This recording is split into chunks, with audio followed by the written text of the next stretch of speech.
Hello everyone. Computer गुरु hub में आपका स्वागत है। मैं हूं सुमित कुमार नागर और आज का जो हम टॉपिक करने जा रहे हैं वो थ्योरेटिकल टॉपिक है आपका, और जिसकी इम्पोर्टेंट आप आगे वाले लेक्चर में समझेंगे। तो आज का जो टॉपिक हम करने जा रहे हैं वो है टाइप्स ऑफ स्टेटमेंट क्या क्या होती हैं पाइथन के अंदर, और प्रोग्राम कंट्रोल फ्लो क्या होता है। तो सबसे पहले चलिए शुरुआत करते हैं सबसे बेसिक बात से कि एक स्टेटमेंट क्या होती है और इसके क्या क्या टाइप होते हैं। इससे पिछले वाले लेक्चर में मैंने जब आपको एक्सप्रेशन की एक डेफिनेशन दी थी, एक्सप्रेशन में और स्टेटमेंट में कोई डिफरेंस नहीं होता। स्टेटमेंट क्या होती है, अगर मान लो मैं कोई भी इंस्ट्रक्शंस लिख देता हूं, किसी भी प्रोग्रामिंग लैंग्वेज में लिखता हूं और उसको मेरा कंपाइलर या इंटरप्रेटर एग्जीक्यूट करता है, तो उसको कहते हैं एक स्टेटमेंट। तो ये स्टेटमेंट कितने टाइप की हो सकती हैं? ये स्टेटमेंट अभी 3 टाइप की हो सकती हैं। इसको एम्प्टी या नल स्टेटमेंट भी कह सकते हैं, जो खाली होती है जिसके अंदर कुछ नहीं होता। सिंपल या सिंगल स्टेटमेंट और कंपाउंड स्टेटमेंट, सब के बारे में हम जानकारी पढ़ेंगे और वो पढ़ेंगे हम नेक्स्ट स्लाइड के अंदर। और शुरुआत करने से पहले, आगे जाने से पहले मेरी सबसे एक रिक्वेस्ट है, अगर आप चैनल पे नए हैं तो प्लीज़ सब्सक्राइब कीजिएगा और साथ साथ बेल आइकन ज़रूर प्रेस कीजिएगा एंड लाइक शेयर एंड ज़रूर कीजिएगा। अगर आपको कोई भी डाउट आता है किसी भी कंसेप्ट के अंदर, किसी भी टॉपिक के अंदर, तो आप उसको कमेंट कर सकते हैं। तो सबसे पहले चलिए हम डिस्कस करते हैं कि नल स्टेटमेंट क्या होती है और एम्प्टी स्टेटमेंट क्या होती है और क्यों इसका यूज़ किया जाता है। इससे पिछले वाले लेक्चर्स में जब मैंने आपको प्रैक्टिकल करके बताया था, तो उसके अंदर हम क्या कर रहे थे, स्टेटमेंट बाय स्टेटमेंट लिख रहे थे और उसकी जो आउटपुट है मेरा इंटरप्रेटर दे रहा था। बट कई बार ऐसा हो जाता है, हमें आउटपुट के अंदर स्पेशल लाइंस का गैप चाहिए होता है। तो उस चीज़ को हासिल करने के लिए हम क्या करते हैं, एम्प्टी या नल स्टेटमेंट का यूज़ करते हैं। तो इसको पाइथन में किसके थ्रू डिनोट किया जाता है? इसको पाइथन में डिनोट किया जाता है पास के थ्रू। इसका कोई काम नहीं होता, ये क्या करती है, आपका गैप दे देती है आपके प्रोग्राम में, जिससे आप समझ पा सकते हैं कि जब आप एरर चेकिंग करते हैं तो वो एरर की प्रीसाइज लोकेशन बताने में आपकी हेल्प करती है। क्योंकि जिस कोड के अंदर वो एरर नहीं मिलेगा, जहां पास होगा, तो इसका मतलब ये होता है उससे ऊपर का कोड ठीक होता है। तो इसको डिक्लेयर कैसे किया जा सकता है? डेफ कीवर्ड यूज़ करेंगे। जब फंक्शन वाली क्लास थी मैंने उसमें आपको ये क्लियर कर दिया था। फिर फंक्शन का नेम जो है हमने डिक्लेयर कर रखा है, सिंपल एक फंक्शन बना रखा है और उसके अंदर हमने क्या दे दी, बस एक स्टेटमेंट दे दी पास। इस तरीके से क्या हो जाएगी, एम्प्टी या नल स्टेटमेंट क्रिएट हो जाएगी। उसके बाद जो अगली बारी आती है वो होती है सिंपल या सिंगल स्टेटमेंट की। इसको आप डिटेल में करेंगे तो इसके अंदर भी जैसे डिलीट स्टेटमेंट है, इवैल्यूएशन स्टेटमेंट है, असाइनमेंट स्टेटमेंट है, ऑगमेंटेड असाइनमेंट स्टेटमेंट है, ऐसे अलग अलग पार्ट्स में इसको डिवाइड किया गया है। बट अभी आपको बस छोटा सा समझने की ज़रूरत है। कोई भी स्टेटमेंट जिसका काम होता है कुछ भी एग्जीक्यूट करना या कोई भी प्रोसेसिंग करना, उसको हम सिंगल स्टेटमेंट कह देते हैं। इसके अंदर इसका मतलब ये नहीं होता कि एक लाइन का मैंने कोड लिखा, उसमें एक ही लाइन लिखी तो वो सिंगल स्टेटमेंट है।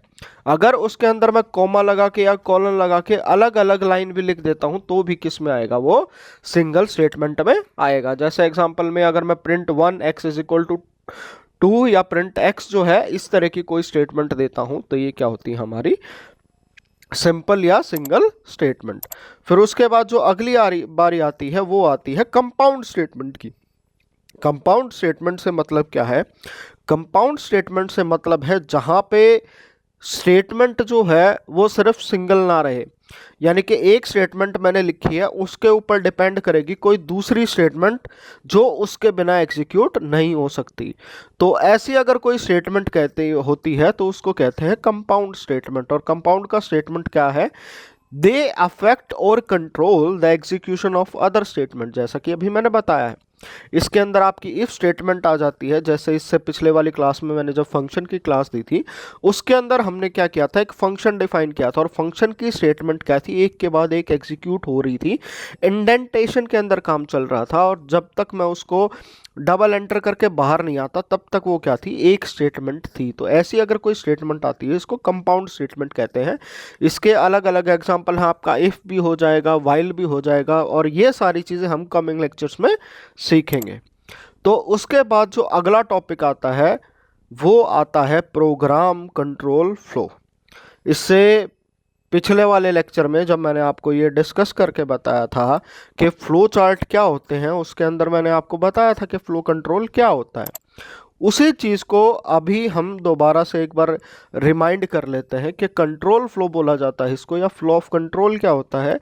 ये हमें बताता है कि मान लो अगर मैं कोई भी प्रोग्राम एग्जीक्यूट कर रहा हूँ तो कहाँ पे फंक्शन कॉल हो रही है, कहाँ कोई इंस्ट्रक्शंस एग्जीक्यूट हो रही है, और किस तरीके से उसको इवेलुएट किया जा सकता है। ये कंट्रोल फ्लो हर एक प्रोग्रामिंग लैंग्वेज के अंदर आता है, और ये क्या बताता हमें, which section of code is run in a program at any time. तो इसके क्या होते हैं, इसके हमारे पास तीन तरह की कैटेगरीज होती हैं। इसके अंदर होता है सीक्वेंस, आपका होता है सिलेक्शन या डिसीजन कहते हैं, और जो थर्ड होता है वो होता है आइटरेशन या लूपिंग। तो सबसे पहले हम बात करते हैं सीक्वेंशियल स्टेटमेंट की। सबसे बेसिक स्टेटमेंट है सीक्वेंशियल, का मतलब है जहां पर स्टेटमेंट आपकी एक के बाद एक एग्जीक्यूट होती चली जाए। जैसे यहां अगर मैं एग्जांपल देखूं तो ये स्टेटमेंट 1 ले लूं, ये एग्जीक्यूट हो, इसके बाद स्टेटमेंट 2 एग्जीक्यूट हो, इसके बाद स्टेटमेंट 3 एग्जीक्यूट हो। इसके अंदर सिंपलेस्ट होता है, इसके अंदर कुछ नहीं होता, एक के बाद एक के बाद एक आपकी स्टेटमेंट जो है वो एग्जीक्यूट होती चली जाएंगी। फिर उसके बाद जो अगला प्रोसेस आता है वो होता है सिलेक्शन या डिसीजन। कल के लेक्चर में मैंने आपके साथ ये डिस्कस किया था, जब हम फ्लो चार्ट डिस्कस कर रहे थे उसके अंदर मैंने आपको बताया था कि डिसीजन नोड होते हैं हमारे पास। डिसीजन नोड के क्या काम करते हैं, वो हमें कोई भी दो ऑप्शन देते हैं और उनमें से किसी एक को ही लेके चल सकते हैं हम, ऐसा नहीं हो सकता कि दोनों को लेके चल सके। ऐसी कोई स्टेटमेंट आती है तो वो क्या बनाती है, सिलेक्शन या डिसीजन बनाती है। इनको हम क्या जानते हैं, ये ब्रांचिंग स्टेटमेंट के नाम से भी जानी जाती हैं।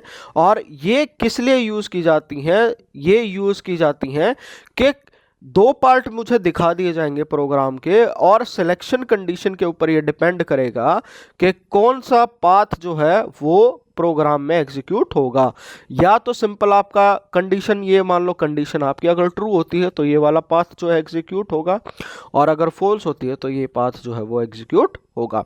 इसके लिए पाइथन में हमारे पास अलग अलग स्टेटमेंट होती हैं। इफ स्टेटमेंट है, इफ एल्स स्टेटमेंट है, इफ एल्स लैडर होता है, और नेस्टेड इफ एल्स स्टेटमेंट होती हैं। ये सारी हम जो है अगले लेक्चर्स में करेंगे। फिर उसके बाद जो नेक्स्ट चीज़ आती है वो होती है आपकी आइटरेशन या लूपिंग। आइटरेशन का मतलब क्या होता है, रिपीटेटिव स्टेटमेंट। लूप का मतलब होता है किसी भी एक चक्कर में घूमना। आइटरेटिव सिस्टम क्या करेंगी, ये एक पार्ट ऑफ प्रोग्राम का कोड आपका मल्टीपल टाइम जो है वो एग्जीक्यूट करती रहेंगी जब तक कोई भी एक कंडीशन ट्रू है। जैसे ही वो कंडीशन फॉल्स हो गई है वो उससे बाहर आ जाएगी। इसके लिए हमारे पास पाइथन में दो तरह की स्टेटमेंट होती है, एक होती है हमारी व्हाइल स्टेटमेंट और एक होती है फॉर स्टेटमेंट। तो आइटरेशन या लूपिंग स्टेटमेंट किस टाइम पर यूज़ होती हैं, ये यूज़ होती हैं कि मान लो मुझे कोई काउंटिंग लिखनी है, और काउंटिंग में हम क्या करेंगे, बार बार एक प्रिंट फंक्शन का ही यूज़ करेंगे। और उसको जैसे मैं बताता हूँ कि मुझे 0 से लेकर 50 तक काउंटिंग लिखनी है, तो मैं क्या करूँगा, एक नंबर को प्रिंट करूँगा और उसके अंदर उसकी वैल्यू जो है वो ऐड करता चला जाऊंगा जब तक वो 50 नहीं हो जाती। तो ये मेरा प्रोग्राम क्या करेगा, एक प्रिंट स्टेटमेंट को एग्जीक्यूट करेगा, और जब तक एग्जीक्यूट करेगा जब तक उसकी वैल्यू 50 नहीं हो जाती। जैसे ही 51 हो जाती है, यहाँ पर कंडीशन फॉल्स हो जाएगी और ये बाहर आ जाएगा। तो ये था हमारा टॉपिक कि टाइप ऑफ स्टेटमेंट क्या होती हैं और प्रोग्राम कंट्रोल फ्लो क्या होता है। थ्योरेटिकल टॉपिक है, आपको इसकी नॉलेज होनी चाहिए, आपको ये पता होना चाहिए कौन सी क्या स्टेटमेंट होती है, किस तरह के जो है प्रोग्राम कंट्रोल फ्लो होता है। इनके अंदर जो चीज़ें हैं, इफ़ और व्हाइल और फॉर, ये हर एक प्रोग्रामिंग लैंग्वेज का बेसिक होती है और हर एक प्रोग्रामिंग के अंदर यूज़ की जाती है, जिनकी सारी चीज़ों को हम नेक्स्ट कमिंग लेक्चर्स में डिटेल से करेंगे, बिल्कुल विद प्रैक्टिकल इन सारी चीज़ों को इम्प्लीमेंट किया जाएगा। तो आज की वीडियो में इतना ही। आई होप कि आपका जो कंसेप्ट है वो क्लियर हो गया होगा। अगर आपका कोई भी डाउट है किसी भी कंसेप्ट से रिलेटेड, तो श्योरली आप उसको कमेंट कीजिए, मैं रिप्लाई करूँगा। और अगर आपको वीडियो अच्छी लगी है तो शेयर ज़रूर कीजिएगा। तो आज की वीडियो में इतना ही। Thank you all and thank you for watching.